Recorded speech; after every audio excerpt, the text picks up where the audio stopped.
Slang around the world, Australian versus Canadian versus South African English. If you've ever traveled or even just scrolled YouTube long enough, you know English sounds different depending on where you land. We all technically speak the same language, but man, the slang can throw you for a loop. One country calls flip-flops thongs, and another thinks you are talking about underwear. That is the fun of it. For all of us watching Brighton English BD, and especially for our friends in the United States, let us break down how Aussies, Canadians, and South Africans mess with English in the coolest ways. No textbooks here, just real talk. Let us start with Australia. Aussies are famous for shortening every word possible. They love a good nickname, and they will chop a word down to one syllable if they can. If something is excellent, they say it is ripper. If they are tired, they are stuffed. And if they want to grab a drink with you, they will ask if you want to, come to the Servo for a bev. Servo means gas station, by the way. That one gets Americans every time. Imagine pulling up to a Shell in Texas and hearing someone say, "Let us hit the servo." You would think they were talking about a robot. Food words are wild, too. Australians call bell peppers capsicum. They call fries chips, and they call chips crisps. So when an American says, "Can I get chips with my burger?" an Aussie hears potato chips in a bag, not hot fries. It gets confusing fast. Then there is Brekkie for breakfast, Arvo for afternoon, and footy for football, which actually means Australian rules football.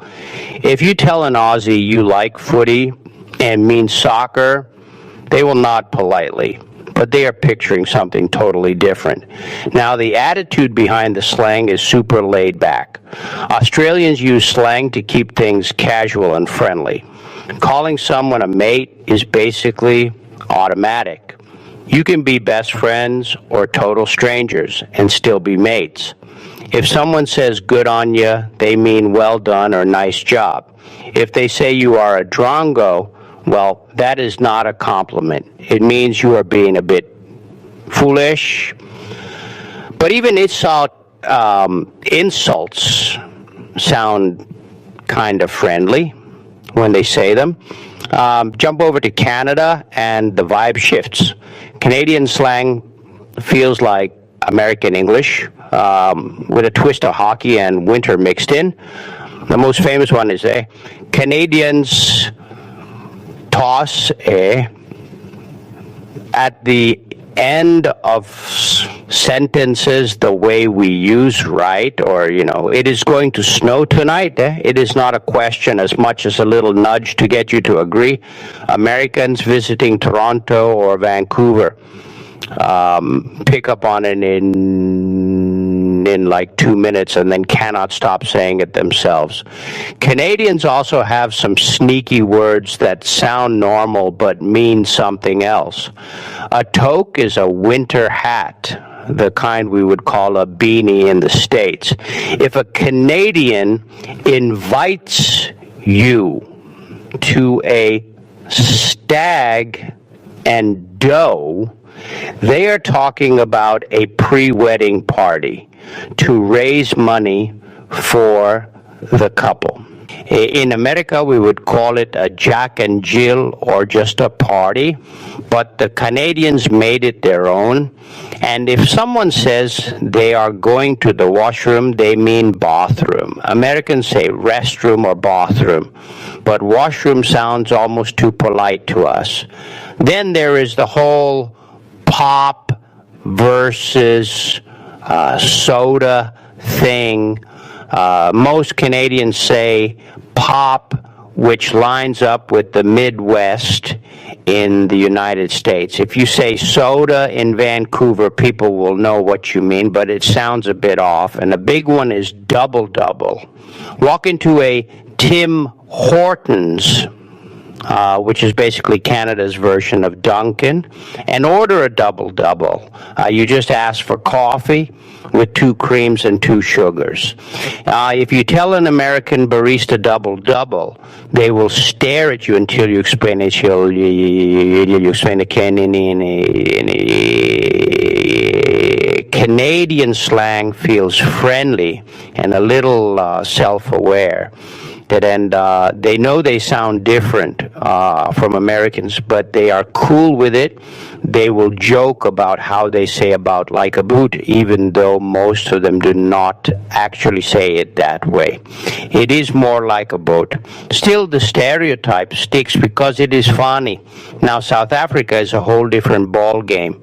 South African English pulls from a ton of other languages, so the slang is rich and colorful. A lot of it comes from Afrikaans, Zulu, and other local languages, and it all mixes into English. If someone says ja, they mean yes. It is pronounced ya. If they say ni, that is no. So you might hear someone say ja ni, which literally means yes, no. Confusing at first, but it usually means, yeah, I hear you, but I do not fully agree. One word you will hear all the time is lekker.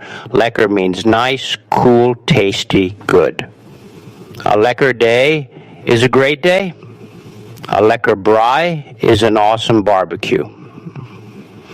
Speaking of braai, that is what South Africans call a cookout. In the United States, we say barbecue or grill out. But braai is the heart of South African social life. If you get invited to a braai, you go. You bring meat, you bring drinks, and you hang out for hours. Another big one is Howzit. It is short for how is it going, but it works as a greeting. Howzit my brew? Brew means brother or friend, kind of like dude or bro in American slang. So Howzit brew is the South African version of what is up, man. If something is far away, they say it is a kif drive. Kif means cool or awesome. If traffic is bad, they will say it is hectic. Hectic in South Africa means crazy or intense, and they use it for good and bad stuff. A hectic party was amazing. Hectic work week means it was brutal. South Africans also say robot for traffic light. That one really trips up Americans. Imagine a tourist in Johannesburg hearing take a left at the robot. They would be looking for R2D2 in the intersection. But to locals, it makes perfect sense. Shame is another tricky one. If someone says shame, they're not saying something is embarrassing. They mean that is cute or that is sad, depending on context. See a puppy and someone says, ag shame. That means, oh, how cute. Hear bad news and shame means that is a pity. Now let us talk about how these 3 countries compare when you are an American listening in. Australians sound the most playful. They shorten words. They add O or IE to everything. And they sound like they are always ready for a joke. Arvo, Barbie for barbecue, Brekkie for biscuit, which means cookie. It is fast and friendly, and it makes American English feel a little formal by comparison. Canadians feel the closest to us. If you dropped a Canadian in Seattle, most Americans would not notice for a while. Then the EH comes out, or they ask for a washroom, or they call it a toque, and you realize you are not in Kansas anymore. Canadian slang is like American English with a winter coat on. It is familiar, but just different enough to notice. South African slang feels the most exotic to American ears. Because it pulls from so many languages, it sounds like English remixed. You catch the English words, but the rhythm and the extra terms from Afrikaans and Zulu make it stand out. It is bold and expressive. When a South African gets excited, you hear it. When they are relaxed, you hear that too. The slang carries a lot of emotion. Here is where it gets fun for language nerds and for our Brighton English BD family. All three countries share some slang with the United Kingdom, but they each flipped it. Australians and South Africans say mate a lot. Canadians say it less, but they will use buddy or pal. All three say rubbish for trash sometimes, but Canadians also say garbage like Americans do. Australians say thongs for flip-flops. South Africans say slops or slip-slops. And Canadians just say flip-flops like us. Swearing is another interesting point. Australians can drop swear words into friendly chat without anyone blinking. It is part of the banter. Canadians are more like Americans, where it depends on the crowd. South Africans have their own mix. They use some British swear words, some Afrikaans ones, and they can be pretty direct, but again, tone matters. A harsh word with a smile means something different than the same word when someone is mad. Food and drink slang shows the culture too. Australia has tucker for food and a sausage sizzle at a hardware store on weekends. That is a whole thing. Free or cheap sausage on bread while you shop for tools. Canada has poutine, which is fries with gravy and cheese curds. If you have never had it, you need to try it. It is messy and perfect after a night out. South Africa has biltong, which is like beef jerky but drier and cut thicker. Americans who try biltong usually become obsessed. It is lekker, as they would say. Let us talk about sports because slang lives there. Australians talk about footy, cricket, and netball. If you say you are barracking for a team, you mean you are cheering for them. In America, we say rooting for. Canadians live for hockey. A rink rat is a kid who basically lives at the ice rink. A beauty is a great play or a great guy. He made a beauty pass. He is a real beauty. South Africans love rugby and cricket.